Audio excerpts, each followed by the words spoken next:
Prepare for a rude awakening. Prepare para um rude despertar com Michael Rood, em Israel, falando de Jerusalém.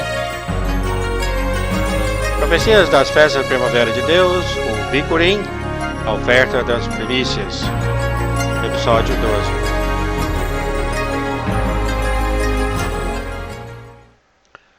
Shalom! Aqui é Michael Rood, no Parque do Jardim Arqueológico em Jerusalém. Por muitos anos eu tenho vindo para Jerusalém para as festas da primavera e outono do Senhor. Há sempre emoção no ar, enquanto as pessoas de todo o mundo vêm para Jerusalém com um sentimento de perspectiva espiritual. Eu tenho sido recompensado com muitos novos entendimentos toda vez que eu vim aqui. Muitas das minhas descobertas aconteceu quando eu ensaiava as atividades do sacerdote nas ruínas do templo, andando nos lugares que eles andaram, ensaiando a oferta das primícias ou a colheita dos primeiros frutos, e pesquisando os registros antigos nas bibliotecas em Jerusalém. Minha experiência na terra de Israel tem me ajudado a entender certas escrituras do Novo Testamento que tem sido um mistério para mim desde minha juventude. Eu tenho visto a mão do Todo-Poderoso abrindo caminhos milagrosos e me colocando perante as pessoas certas no local exato, para que responder as minhas perguntas que eu tinha orado há 30 anos atrás. Convidamos você a se juntar a nós neste caminho de descoberta de que Ele ajudará um pouco a esclarecer mais sobre esses acontecimentos que envolveram a morte, sepultamento e ressurreição do Messias. Se junte a nós no estúdio de televisão, onde essa apresentação de multidia, as profecias das festas do Senhor, foi gravado perante um estudante de profecia criado pelo Clube de Profecia. Isto é Estudo Bíblico 101. Agora, episódio 12 da série de 26 partes sobre as profecias das festas do Senhor, o Bikurim, a oferta das primícias. Este ano passado, entendemos ainda mais detalhes enquanto estávamos na cidade de Jerusalém e a correção do calendário. Foi em 3 de abril que tivemos a notícia de que nenhuma das cevadas que plantamos nos 8 campos não chegaria a vivo ou na maturidade.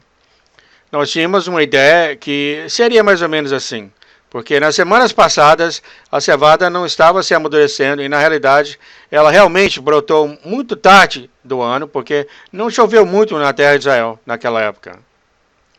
E foi então, naquela época, que fizemos nossos planos de chegar lá antes de 5 de maio. Em 5 de maio chegamos em Jerusalém, a cevada estava Aviv, e depois sabíamos que esse seria o mês de Aviv, e que nós tínhamos de esperar 2 semanas até as atividades começar, as datas determinadas de Deus para a festa da Páscoa.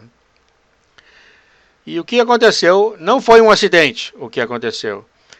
Mas começamos a entender mais dos ensaios que estavam aqui nas Escrituras, e eu gostaria de ler Mateus, no capítulo 27, no versículo 50. Fala aqui,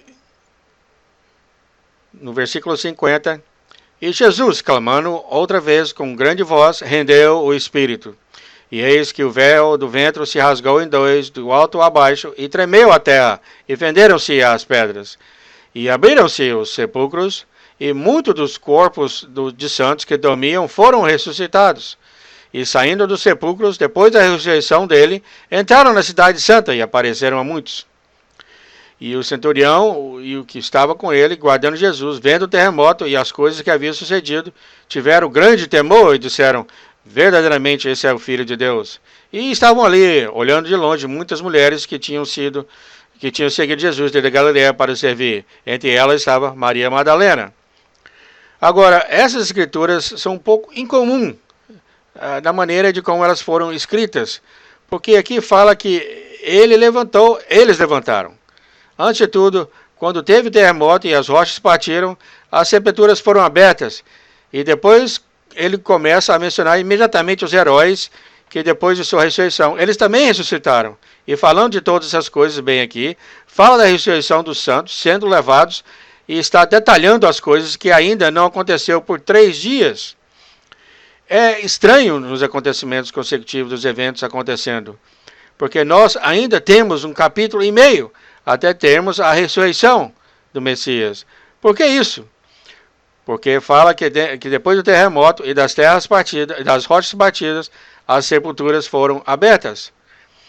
Isso não ficou claro até este ano em Jerusalém, na festa da Páscoa. Quando estávamos pesquisando alguns escritos judaicos lá na cidade de Jerusalém, o que descobrimos é que o sacerdote que tinha plantado a cevada no lado do Monte das Oliveiras, através do monte de Vale de Quidron, na área do Vale das Cinzas, que é uma área protegida, que eles plantaram a cevada de acordo com Miracoa, o único remanescente de um dos pastores judeus e um sacerdote de Israel. E agora ele mora em Tocoa.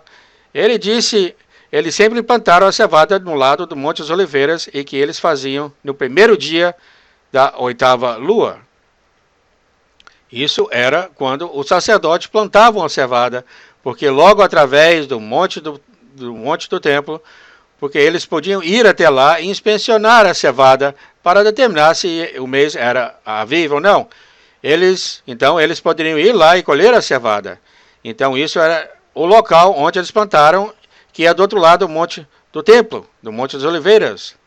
Agora, de acordo com os registros, enquanto estávamos trabalhando lá, ele contou como o sacerdote, logo após o sacrifício do cordeiro da Páscoa, e quando o último cordeiro pascal foi sacrificado, o sumo sacerdote clamaria: está terminado.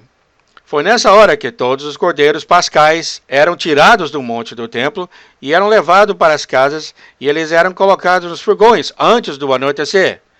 Mas lá, no monte do templo, um grupo de sacerdotes ia para o Vale de Quidron, ao lado do Monte das Oliveiras, onde eles tinham plantado a cevada há 6 meses atrás. Então, naquela hora, eles colocaram um cordão ao redor de 10 omas de cevada e colocavam eles separados e marcados naquele momento. Logo depois que foi declarado, está terminado, eles iam para lá e marcavam a cevada que seria colhida 3 dias mais tarde, no momento da colheita das primícias, que seria 3 dias e 3 noites mais tarde. Mas todos os anos, no dia 14, alguns minutos antes do pôr do sol, eles iam para lá e marcavam a cevada. Depois, no final do sábado semanal, assim que o sol se põe, o sacerdote iria para o Vale do Quidron, e isso foi feito publicamente. As pessoas eram convidadas a participar. Então, depois do pôr do sol, o sacerdote iria para o Vale de Quidron, para o campo da cevada, onde eles tinham 10 pés longos, 10 omer de cevada dos primeiros frutos, que já tinham sido marcados, porque já tinham sido, já estava escurecido e ele já tinha marcado. Tudo isso agora faz sentido. Então, foi lá, que na companhia de todos os observadores, que um dos sacerdotes clamaria: o sol se pôs. Um sacerdote responderia: sim, o sol se pôs. Aí ele falava: você colherá a cevada? Aí a resposta vinha: sim, colheremos a cevada. Aí ele falava: com esse foi sim. Sim, com esse foi sim. E você colocaria nessa cesta? Sim, nós colocaríamos nessa cesta. Depois eles colhem os 10 homens da cevada publicamente em frente de todas aquelas pessoas. Era uma demonstração pública da colheita dos primeiros frutos. Eles punham então na cesta e levavam de volta para serem processados durante a noite. E eles faziam os bolos e ofertas apropriadas para os primeiros frutos ou primícias, e esses primeiros frutos não eram oferecidos no templo até a próxima manhã. E o sumo sacerdote, antes dele ir ao lugar santo, antes de qualquer tipo de oferta, ele sempre tinha de estar no monte do templo, Monte Moriá, onde existia uma piscina privada para mikvah, ou batismo para o sacerdote. Então ele entrava e se separava do resto do mundo, aí ele mikvah. Ele ficaria no Monte Moriá, no monte do templo, por 3 dias procedentes das ofertas das primícias ou dos primeiros frutos. E aqui vemos o preenchimento do que já está registrado nas Escrituras. Foi só nesse ano que realizamos que isso era também um tipo de ensaio. Porque que fala aqui, quando ele rendeu o Espírito, fala aqui que houve um terremoto, as rochas partiram, e fala aqui que as sepulturas foram abertas, e que quando ele levantou, eles levantaram. Por que fala isso imediatamente? porque isto é uma imagem. Houve um terremoto e as rochas partiram e as sepulturas foram abertas. Aquelas sepulturas, aqueles primeiros frutos, foram marcados do mesmo jeito dos sacerdotes que colocavam o cordão ao redor da cevada. Eles foram todos marcados naquele exato momento. Mas eles não foram levados até o dia dos primeiros frutos, quando o sacerdote ia até lá cortar a cevada publicamente. E é por isso que fala aqui que quando ele levantou, eles se levantaram e apareceram para muitos a cidade de Jerusalém. Foi aqui que os primeiros frutos fizeram sua presença física e foram testemunho para o resto das pessoas naquela época. Então, na manhã seguinte, enquanto ainda estava escuro, Maria veio na sepultura. E foi aqui que o Messias disse: não toque em mim, eu ainda não subi para o meu Pai Celestial no céu. Porque ele estava no coração da terra. E aonde é o coração da terra? É aquela caixa de pedra, naquela caverna, do lado do Monte Moriá, perto do pico mais alto do Monte Moriá. Ainda é o Monte Moriá. E lá ele estava em reclusão, separado por 3 dias e 3 noites. E agora, sem ter ninguém do lado de fora tocando nele, ele agora pode fazer a oferta dos primeiros frutos. Então, ele subiu diante do trono do Pai e ofereceu os primeiros frutos da colheita, deixando eles para trás, e eles foram os primeiros frutos salvos. Essa é a imagem. Lembra em Coríntios 15 que todos serão vivificados em sua própria ordem, o Messias, os primeiros frutos, e depois disso, aqueles que são de Cristo, do Messias, quando ele voltar, depois, no final, quando ele eliminar todos os poderes, autoridade, domínio, e depois ele vai destruir o último inimigo, na qual é a morte. Isso é o final da ressurreição que veremos quando chegarmos no outono da festa e vemos como será nessa época. Mas cada uma dessas festas da primavera, vemos que o Messias preencheu tudo no dia, na hora e no exato momento, em cada detalhe de como eles eram ensaiados. O que aconteceu com a gente neste último ano foi que enquanto estávamos em Jerusalém e fomos testemunhas da lua nova, o começo do dia do Senhor, nós não sabíamos que fomos mal informados quando chegamos em Jerusalém. Que o nosso amigo chegado, Yakima Cohen, que é um crente no Messias, ele é um Coamim, isso é, um sacerdote de Israel, fomos mal informados que ele tinha deixado o país e não conseguimos entender por que ele não estava lá, porque esta era a verdadeira festa da Páscoa. Porque nós temos visto Deus trabalhar durante todos esses anos, colocar as coisas juntas em datas e horas específicas, então tinha alguma coisa faltando. Então foi falado para nós que ele tinha deixado o país de Israel. Ele não estava em Jerusalém. Então parecia que alguma coisa estava errada. Enquanto estávamos declarando o início do dia do Senhor, nós não sabíamos disso, a não ser alguns dias mais tarde. Mas Josué pegou a sua trombeta, chofar, subiu acima da cerca de segurança, caminhava ao redor das muralhas, ao redor de Jerusalém, aquela noite, tocando o chofar toda aquela noite. E ele nem mesmo sabia que era Aviv, dia 1, naquela hora. Ele pensou que já tinha passado, mas ele teve um forte sentimento de subir sobre a cerca de segurança e tocar a corneta. E eu acredito que foi assim que era suposto ser, que o Coan, a sentinela, tocou o chofar, ou a corneta, nas muralhas de Jerusalém, para começar isso. Mas o que aconteceu na Páscoa este ano é que eu tinha ficado bem doente por causa de uma comida perdida que comi, e eu tinha de sair e comprar todos os mantimentos para a refeição da Páscoa, porque Coan tinha de trabalhar durante o dia de preparação. E eu estava tão doente que quase não conseguia sair da cama aquela tarde, cerca de 2 horas. Daí eu corri para o centro e tudo estava fechado, porque já era o 6º dia e estavam se preparando para o sábado semanal. Quando eu voltei, eu senti que realmente eu perdi tudo para a Páscoa. Eu estava extremamente decepcionado naquela hora, porque eu estraguei tudo. Eu não comprei os pães asmos e os mantimentos para a refeição da Páscoa. E quando eu estava voltando, passando pelo portão de Jerusalém, Coan apareceu e ele estava carregando muitas sacolas grandes. Ele saiu do trabalho mais cedo e foi e comprou todas as coisas ele mesmo. E ele não sabia que eu tinha saído para fazer as compras. Então, eu fui para o lugar onde iríamos preparar a refeição da Páscoa. E foi naquela hora que Coan tinha de sair e pegar outras coisas. Então, ele foi para o mercado central e enquanto ele estava na área árabe, ele estava cansado devido a todo o trabalho que ele estava fazendo. Ele decidiu sentar num lugar onde era o 7º estágio da cruz. É claro que você e eu sabemos que as passagens da cruz na Vila de la Rosa, tudo aquilo hoje em dia é simplesmente ficção moderna. E as ruas que o Messias andou está 15 metros abaixo das ruas. E é nesse lugar, um lugar marcado que dizem que foi onde ele caiu por causa do peso da cruz. Então, Coan estava sentado lá. E enquanto ele estava sentado lá, essas crianças subiram a rua e estavam trazendo um cordeiro macho de 1 ano. E eles estavam levando para o mercado para ser morto. Mas o cordeiro não queria ir, ele estava lutando contra eles. E quando eles chegaram em frente dele, as pernas do cordeiro travou e caiu. E as crianças estavam tentando fazer esse cordeiro andar, mas as crianças não conseguiram fazer esse cordeiro andar. Aí eles perguntaram para o Coan: você pode me ajudar? Você pode levar para o mercado para a gente para ser preparado? E ele disse: não, eu não farei isso, porque nós estamos nos preparando para a Páscoa. Enquanto ele estava lá pensando, ele pensou: não, isso é para mim, eu tenho que experimentar isso.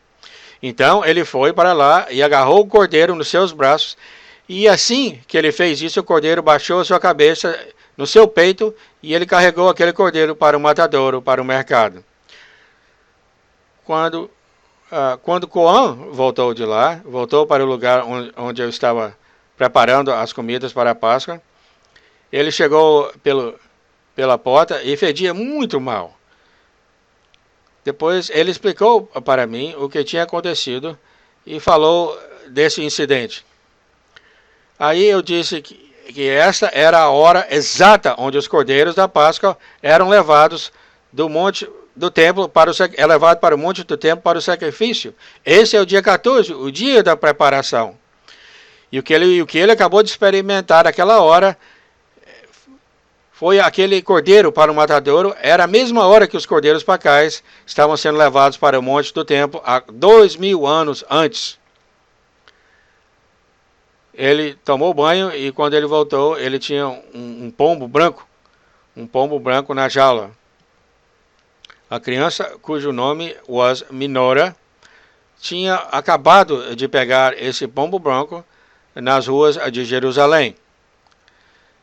Ele estava andando na rua com um cordão e esse pombo branco ficou bem em frente dele e ele passou o cordão nesse pombo e pegou o pombo. Nós decidimos que iríamos comprar o pombo por um preço de rendição, o preço da liberdade. 50 shekels mesmo, que o garoto queria 40 shekels, mas nós pagamos ele 50 shekels. Nós chamamos aquele pombo como Elias, e ele se sentou lá e teve a Páscoa com a gente. E no momento que Elias deverá aparecer à meia-noite, nós soltamos o pombo para a liberdade. O pombo não voou. Debaixo da lua cheia, na Páscoa, ele deixou as nossas mãos e foi para os pergaminhos que tínhamos da Torá em frente à parede, e ele ficou lá a noite toda. Enquanto levamos o copo de Elias conosco para perto daquela parede, já que Elias não apareceu no apartamento. Bom, vocês sabem que isso é ensaios. Ninguém estava esperando ele aparecer. Isso vai acontecer no futuro. Um futuro bem perto, eu acredito. Quando estudamos as festas de outono de Deus, veremos o tempo em que todas essas coisas se encaixarão juntas. As coisas que têm acontecido na terra de Jerusalém, como diz, o anjo vai adiante de nós para preparar o caminho para que possamos ir para a festa. E nós vemos que isso é uma realidade todo ano. Quando eu vou para a festa do outono, para a festa de Sukkot ou de Tabernáculos, e na primavera para a festa da Páscoa, vemos que existem acontecimentos milagrosos que acontecem a cada ano para nos ajudar a entender cada vez mais as instruções. E na festa de outono, nós vamos mostrar alguns dos detalhes que aconteceu durante o nosso tempo com os samaritanos. E a festa de tabernáculos que nos permitiu novamente compreender mais as escrituras do Novo Testamento. E a arquitetura vivente que é ainda parte de nossas vidas, hoje em dia na terra de Israel. E na festa da primavera que vemos que quando o Cordeiro Pascal foi sacrificado e quando participamos na Páscoa, e agora estamos no final do sábado, quando o sol baixou, eu e o Coão pegamos uma cesta e um foicinho e fomos para o portão norte de Jerusalém. Nós íamos para o Monte das Oliveiras, é claro, não havia nenhuma ponte naquela época, então nós tivemos de pegar um táxi. Saímos do portão e perguntei a um árabe se ele levaria a gente no táxi dele para o Monte das Oliveiras. Ele disse que sim e que seria 20 shekels. Eu não negociei com ele, somente entramos no carro, ele mal poderia falar inglês com a gente.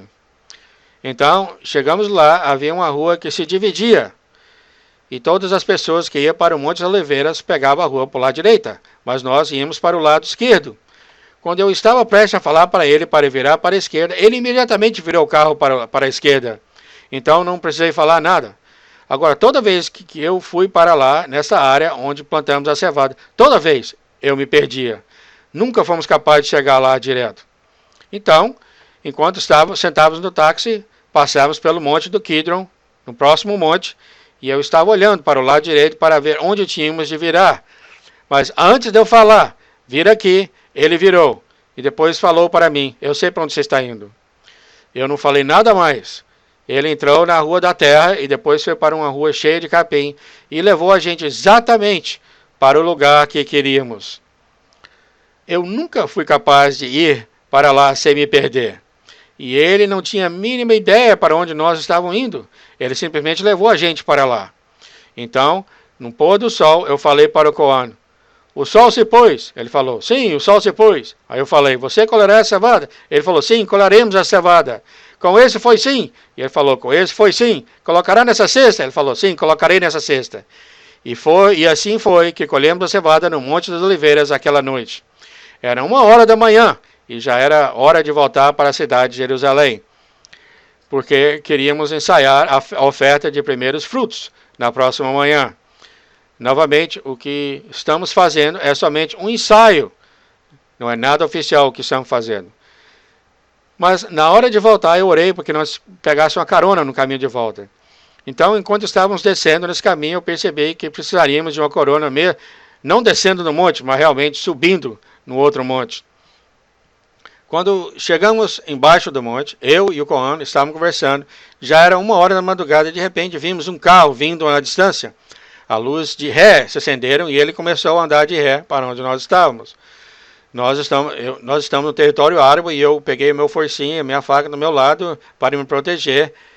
E quando esse carro começa a chegar perto de mim, eu olho para dentro e vejo que só tem uma pessoa lá dentro. E ele falou, você precisa de uma carona? E eu disse, sim, até o portão de Jaffa. Aí eu perguntei para ele, qual é o seu nome? Ele falou, meu nome é Samuel, o que significa eu escuto. Aí eu falei, você deve ter ouvido do Senhor, porque eu orei pedindo uma carona. Aí ele disse, vocês são crentes de Yeshua? E nós falamos, sim, sim. Então nós tivemos um tempo maravilhoso juntos, com seu inglês quebrado, enquanto voltávamos para a cidade de Jerusalém. Na manhã seguinte, nós levantamos muito cedo e subimos a cerca de segurança, onde se localiza no lugar arqueológico, que fica do lado sul do Monte do Templo. Eram uns 6 minutos antes das 6h da manhã. A gente tinha a cesta com a cevada conosco.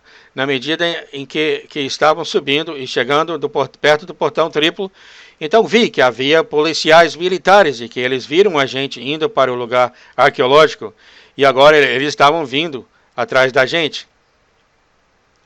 Então, eu falei para o Coan, para não falar nada que eu só falaria. Eu disse para ele que nós não éramos turistas e que estávamos aqui em obediência às leis da Torá. Estamos aqui para fazer a oferta de movimento e que eu ia conversar com os policiais. Então chegamos ao portão triplo, que estava tudo fechado, que está tudo fechado hoje em dia, E foi lá que lemos direto das Escrituras o que devemos falar quando oferecemos o molho da oferta de movimento. Então, chegamos lá e comecei a ler, e quando os dois policiais chegaram perto, eles pararam e ficaram observando o que a gente estava fazendo. E depois nós tocamos o shofar e fizemos tudo o que tínhamos de fazer. E eles somente só ficaram lá, observando tudo, e não falaram uma palavra sequer. E nós fizemos tudo de acordo com o que está escrito na Torá, que foi feito há 3.000 anos atrás. Nós fizemos e fomos capazes de fazer tudo. E muito disso, tudo aconteceu por acidente.